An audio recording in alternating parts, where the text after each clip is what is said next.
De lo que vimos en la primera parte, sé que es mucha información, por ahí es un poco complicado, es difícil de entender, es mucha información, pero pienso que una vez que lean los textos y habiendo tenido la clase de teóricos y esta, debería como cerrarse. Pero los escucho si quieren que repita algo y si tienen alguna duda, no sé si lo leyeron y tienen alguna parte que les genere duda, los escucho.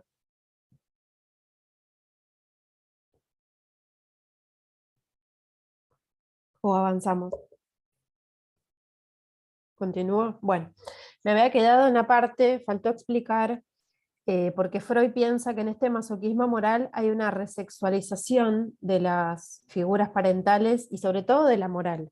Entonces les voy a leer esa partecita y lo explicamos, ¿sí? Está en la página 175. Dice, la condición de inconsciente del masoquismo moral nos pone sobre pistas sobre algo interesante. Podríamos traducir la expresión sentimiento inconsciente de culpa por necesidad de ser castigado por un poder parental.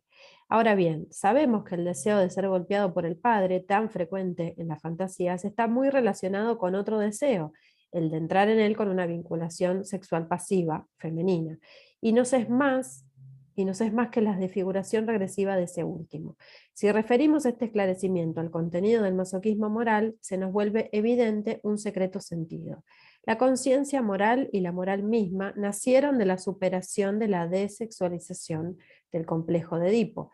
Mediante el masoquismo moral, la moral es resexualizada, el complejo de Edipo es reanimado y se abre la vía para una regresión de la moral al complejo de Edipo, y ello no redunda en beneficio de la moral ni del individuo. Es verdad que éste puede haber conservado junto a su masoquismo su eticidad íntegra o cierto grado de ella, pero también es posible que el masoquismo naufrague buena parte de su conciencia moral. Por otra parte, este último crea la tentación de un obrar pecaminoso, que después tiene que ser expiado, es decir, expiado es como castigado, con los reproches de la conciencia moral sádica o con el castigo del destino, ese gran poder parental. Para provocar el castigo por parte de esta última subrogación de los progenitores, el masoquista se ve obligado a hacer cosas inapropiadas, a trabajar en contra de su propio beneficio, destruir las perspectivas que se le abren en el mundo real y eventualmente aniquilar su propia existencia real. ¿Qué quiere decir esto? Freud observa que estas personas son hipermorales, ¿sí? Pero dice, tratando de explicar esta necesidad de castigo, de por qué estas personas se ponen en estas situaciones de sufrimiento y de padecimiento, y de que un padecimiento reemplaza al otro, pero que lo importante siempre es estar sufriendo y estar padeciendo. Entonces, él saca la teoría de que evidentemente lo que ha ocurrido, y al estar tan presente la moral, dice, es evidente que lo que tiene que haber ocurrido es que esa desexualización que ocurrió cuando se instaura el superyo y la conciencia moral, es evidente que tiene que ser resexualizada. ¿Por qué? Porque si no nos explicaría esta necesidad de castigo y esta necesidad de ponerse en situaciones de hacer algo mal, de algo que está moralmente mal, para ser castigado.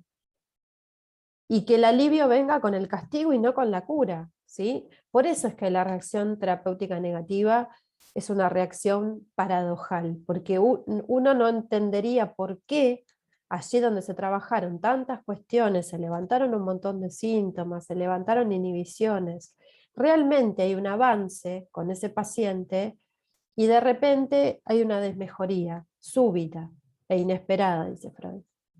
Porque la cura misma, es decir, el sentirse bien, el haber logrado algo, pone en peligro ese padecimiento, ¿sí?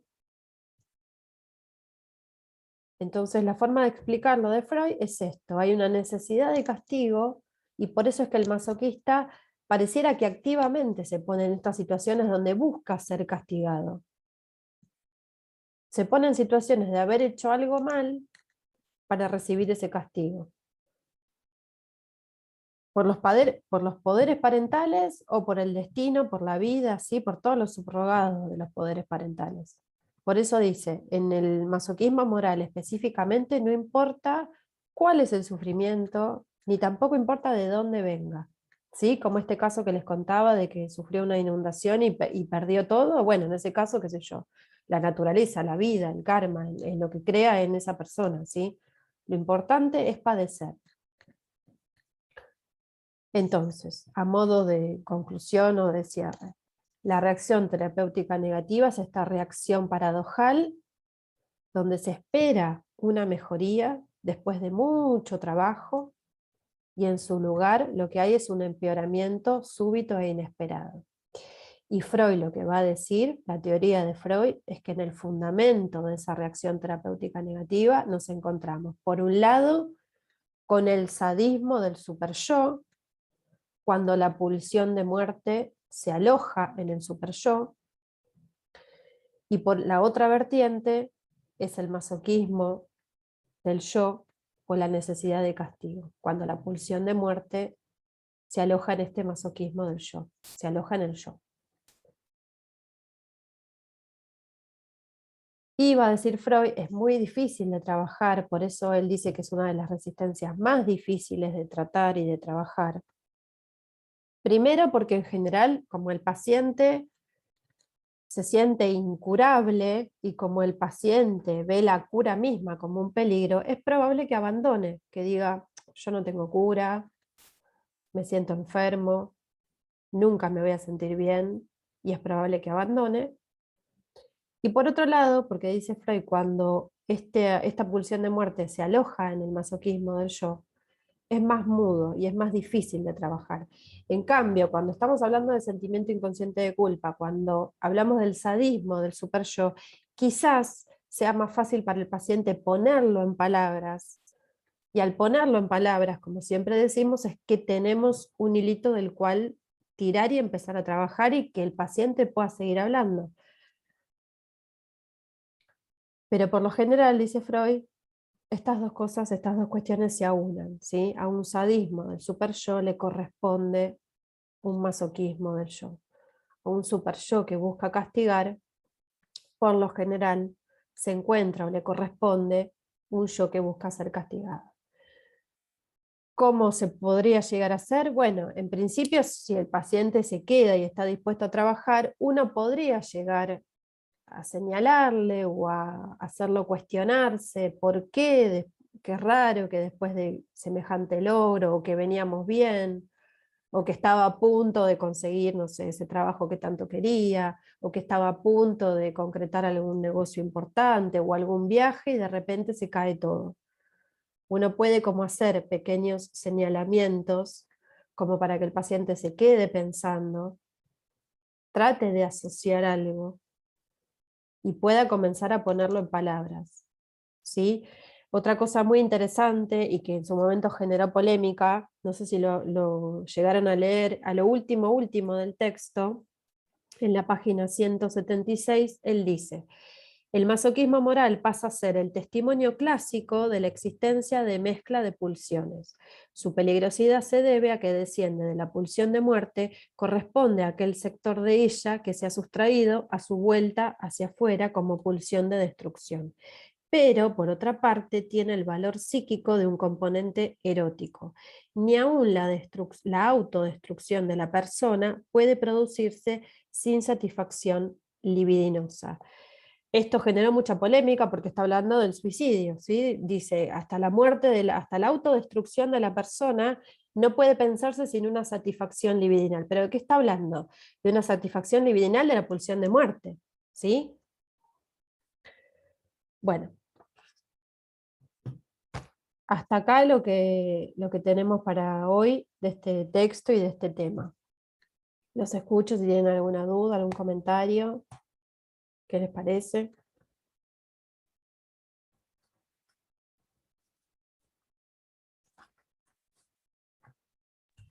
Daniela, cuando hablaste de que Freud pensaba que en el masoquismo moral hay una resexualización de algo parental, creo que habías dicho, pero no llegué a De los escribirlo. objetos parentales, de las figuras Ah, ok. parentales. del complejo de Edipo, se Gracias. reanima todo eso, ¿sí? Porque si Gracias. no, no tiene, de nada, no tiene cómo explicar esta necesidad de castigo y de ponerse siempre en situaciones de haber obrado mal y de necesitar un castigo, ¿sí?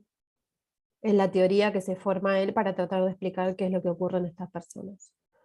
Algo también importante a destacar es que esto no ocurre con tanta frecuencia, ¿sí? Es un fenómeno que ya cuando yo les leí la definición de Freud y del diccionario de psicoanálisis, ocurre pocas veces, ¿sí? Es algo extraño, él lo dice un fenómeno extraño, pero bueno, ocurre. Y el modo que tiene de explicarlo es esto, ¿sí? Por un lado el sadismo del superyo y por otro lado el masoquismo del yo. ¿Sí? No sé si están callados porque no entendieron nada o que están cansados. ¿Se entiende? ¿Sí?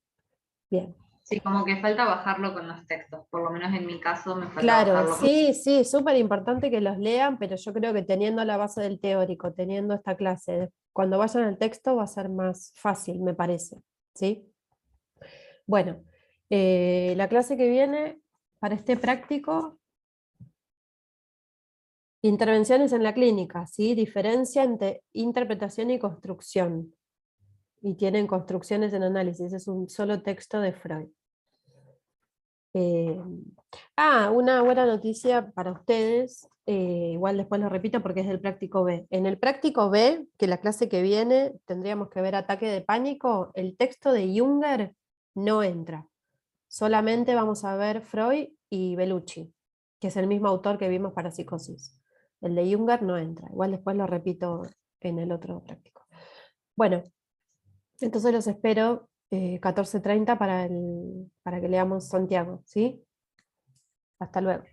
Gracias, hasta Gracias, luego. profe. De Chao. nada, hasta luego. Chao, profe.